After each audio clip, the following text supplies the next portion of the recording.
What's up, guys? It's TechnoViking23 coming to you today with my gaming PC build introduction video. I'm going to kind of be chronicling my experience as I go through and build my new gaming PC that I was talked about in one of my previous videos. Now, the exciting news is I have actually managed to cobble together all of the parts for this new gaming PC.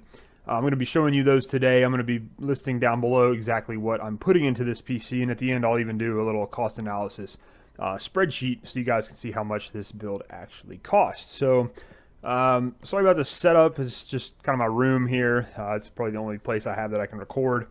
I'm going to put the thing together. It'll probably be down in the kitchen somewhere where I can set up on the table, but I'm not going to actually be going through showing myself building it, but I'll show you the finished product and when we load up Windows and install our software and stuff when we get to that point. But for today, I just want to kind of go over the parts and everything and show you what I'm putting into my new gaming PC. So first, we're going to start with the case. Now, this is a Corsair.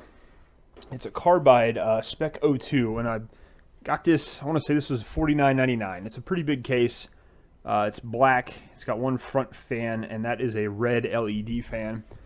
And you can see in there, we got all kinds of room to put our stuff in there. It's got plenty of expansion slots. It's got a nice big spot for our power supply. It's got a rear fan up in the back. And we got 2 slots up front, and then we've got, I believe, 3 slots here for hard drive. Right now, I just have a regular hard drive. I will be getting a solid state at some point. But for now, this is our case, and it's got some nice cable management already. The cable's already in there, tied down, and so the fan cables are there as well. So, pretty nice. And then this side is just solid black. Now, the cool thing about this is the other side actually does have a big window through it. So, once you put all your pretty components in there, you'll be able to see everything as you're running the PC. And if you got, you can put your LED lights and all that other stuff there too. So one area I was able to save a little bit of money on was actually my keyboard and my mouse. This is a Rocket gaming mouse. So I had from my other computer, which I haven't really used that much. So I just took it off of there and I just figured I'd use it on this one. And then I've got a Cooler Master gaming keyboard. This actually turns blue when the computer turns on, so that'll light up and the keys light up, and that's pretty nice there. So saved a little bit of money not having to buy that, and that's good if you can somewhat try to cannibalize some parts if they're still useful from other applications. That's definitely something that will help. For my RAM, I've got 8 gigabytes. This is going to be DDR4. I don't know the rest of the specs on this. Well, here we go. 2866 megahertz. And it's 8 gigabyte DDR4. I was thinking about going to 16, but it really didn't seem that cost effective. And I have 16 on my current PC, which I use for most of my video creation and things like that. And they said, honestly, you really don't need to go much above 8 for gaming. So we decided to stick there at 8 gigabytes, save a little bit of money there as well. This is Windows 10 64-bit Home Edition. This was $100. And I could have got it on a USB stick, which would have been a little easier to install, but I didn't really think that was worth spending an extra $20. Plus, I like to have the physical, hard disk there, the CD-ROM there. Just some boring stuff here. This is unpacked, or not packed, not unpacked, I'm sorry. This is an ASUS 24-speed DVD RW drive. Didn't go with Blu-ray because I really don't think I'm going to need it, and honestly, I didn't want to spend the money. So this was, I think, I want to say maybe $20 on Amazon. Brand new. Most of my stuff I got on Amazon. I got some of it from Newegg, which I'll talk about here in a second, and then also a little bit of the other smaller parts I got at Fry's Electronics. If you guys have a Fry's Electronics store near you and you haven't been in it, strongly encourage you to check it out. Awesome store. It's basically like a Lowe's or Home Depot with just electronics and video games and all kinds of stuff. This is my hard drive. This is a 7200 RPM. It's a WD blue. A lot of places suggested going for the black, but I read a lot of reviews saying you really didn't need the black, and it was like an extra $30 or $40, so I didn't feel like spending. I was trying to save money. This is somewhat of a budget build for me, so this will work pretty well. So one thing I will say, I bought this on Newegg, and this is all it came with. Really nice packaging, and it came in good shape, but they didn't give me any cables. So I knocked the review there off quite a bit because they did not give me cables for that. So that's kind of the boring stuff. A couple more things here. I had to get this at Fry's. This is just my cable SATA connector, 4-pin for the hard drive since it didn't come with it. And then this is the serial cable. I got the Sata 3 because it clips in. It's a little bit more secure, but really no difference between that and Sata 2. So that was only a couple of dollars, not anything major. This is a Panda wireless wireless adapter that I got for the computer.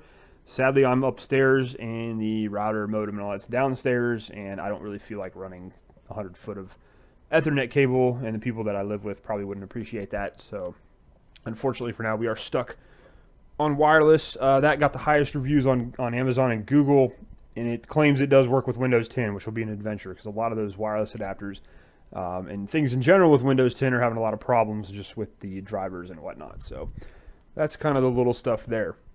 All right, for my processor, we're going with a Intel i5 core, and this is i5 6600K LGA 1151. Also doing a lot of research here. They said the i7 was kind of overkill, and that's more for video processing and those types of applications. So for gaming, the i5 is pretty good. I think that's going to work out well. It goes pretty well with the motherboard that I picked out. We've got some Corsair Quiet Edition AF120 computer fans. I've got 2 fans in the case now, but I've got room for another 3, so I decided to just go ahead and put 2 more in there. Now this one is purple, and the thing is, when I went to Fry's, they actually had the purple ones. I guess they couldn't sell them, so they had them on sale for $5.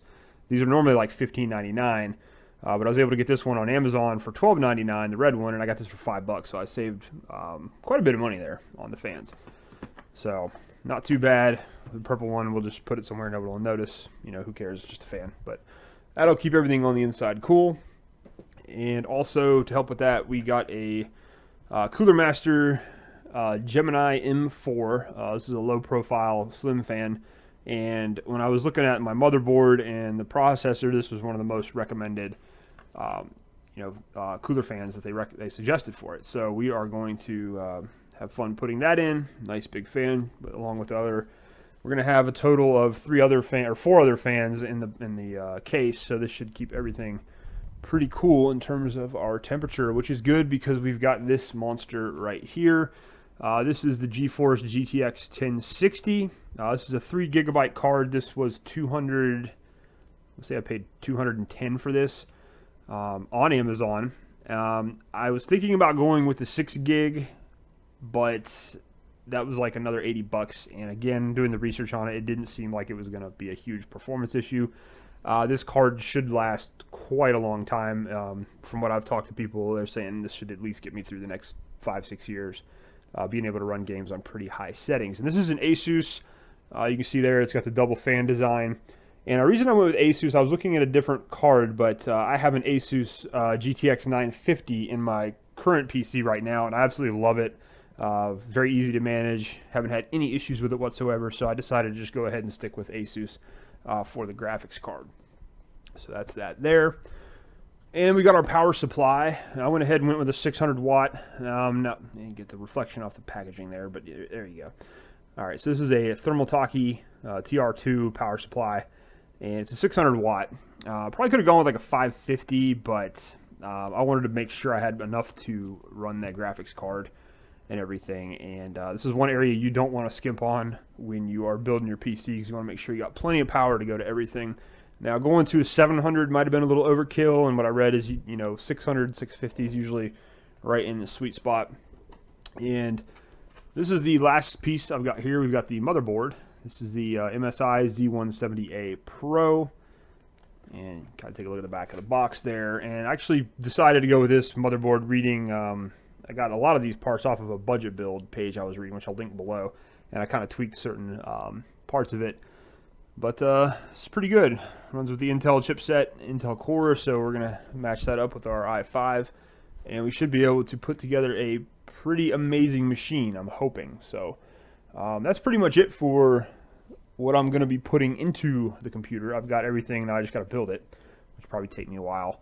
And what I plan on doing is hopefully when I do put it all together, it will work, and I'll be able to actually run my Elgato into it and capture the get the screen capture, so I can show you guys when I go set up the BIOS, install the software and everything when I'm ready to roll. So, but this PC is going to be strictly gaming. I'm not doing anything else on it, so I think it's going to serve me pretty well. and it should work for quite a long time, hopefully. But like I said, I will list all the parts down below in the description, so you guys can check those out if you're interested in maybe building your own PC. I know some people are a little, they think it's a daunting task and it's super expensive. This was a little bit, you could build a PC for a lot less than what I'm actually paying for this, but from, what I wanted was something that was going to be able to play games on pretty good settings for a while, and I think this is going to work. But there's some other good builds out there. You don't have to spend $1,000. You can spend $600 or $700 and still put together a pretty good, solid PC. You just got to do your research. So that's going to do it for me, guys. If you have any questions, please list them down below. Hope you guys are having a great day as always. Thank you for watching, and I'll see you again next time.